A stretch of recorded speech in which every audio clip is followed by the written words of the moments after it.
Hey y'all, and welcome back to another vlog. Girl, I done lost count of which vlogmas this is, but here's another vlog for you. Merry Christmas Eve, and I hope that you enjoy your holiday. I love you and I mean it. Mwah.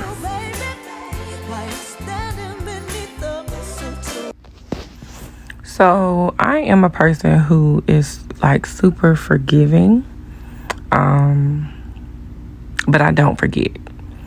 And I find that that is detrimental to me more so than it is to the person that I haven't forgot what you said and or did. And so I've noticed in my healing journey that I carry a buttload of trauma because of forgiving a person but not forgetting the details of what they did, like, or what they said. I am very much so a very detailed girl. Like, I'm detailed as in I remember the way you looked at me. I remember the details and how you said it. I remember the tone that you said it in. I remember the verbiage that you used. I remember that you couldn't make eye contact with me. And that leads my mind to travel down so many different roads. Now, I know people will say, well, obviously you didn't really forgive them if you still think about it, blah, blah, blah, blah, blah. I don't agree with that. There is a level of forgiveness, or there can be forgiveness, but there can also be, how do I say this? There can be where I forgive you, right? I'm not carrying that act. What I'm carrying is the vulnerability I gave you and the disrespect that accompanied you, that you felt like it was okay to do me that way. You felt like it was okay to manipulate me. You felt like it was okay to lie to me or whatever you did. I didn't forget the vulnerability I gave you. We all gonna mess up, but I don't play with people and how vulnerable they are to me. And so when my vulnerability is played with, you've lost me. So I find myself in my prayer life, on my healing journey, asking God to help me with that, because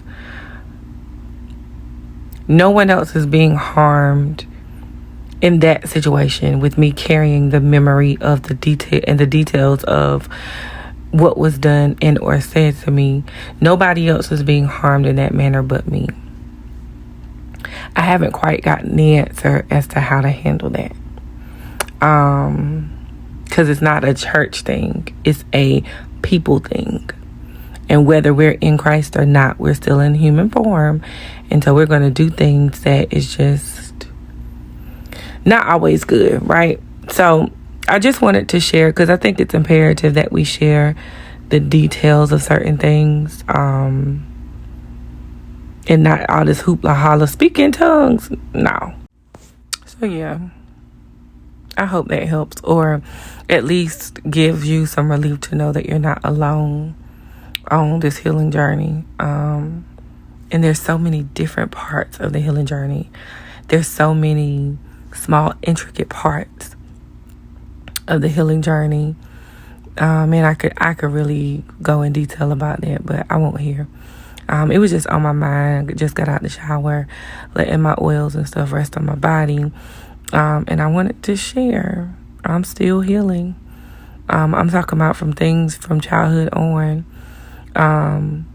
Some things I could argue some people down about. But I realized that I could argue them down and be absolutely correct. But if they don't care, they don't care. I have got to learn how to let go of the trauma of the memory, of the details of what was done. I love you and I mean it. Mwah.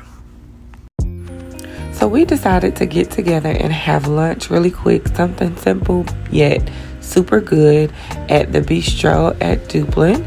That is in Duplin County, North Carolina. We call it the Winery. I'm sure you've been in the Food Lion or other stores and seen Duplin wine. We went to the Bistro where they have the Duplin wine. And y'all, everything was so good. The wine was good. The desserts were, immaculate. Like this right here, I'm not a bread girl. I think this was like bread something, y'all.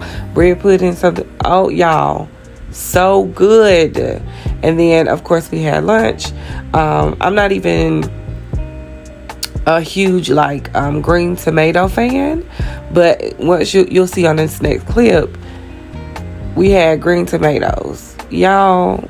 And this sauce that they had, I think, was like a cranberry something. 10 out of 10. Okay. And then they had a, sweet potato cheesecake. Girl, I'm not even a dessert girl, but this right here, 10 out of 10. Everything was 10 out of 10. So I just wanted to encourage you to make sure that you remember to pour into you. It doesn't have to be a lot of money. It doesn't have to be a lot of time. It just needs to be intentional. I hope you have a Merry Christmas and a Happy New Year. I love you. Mwah.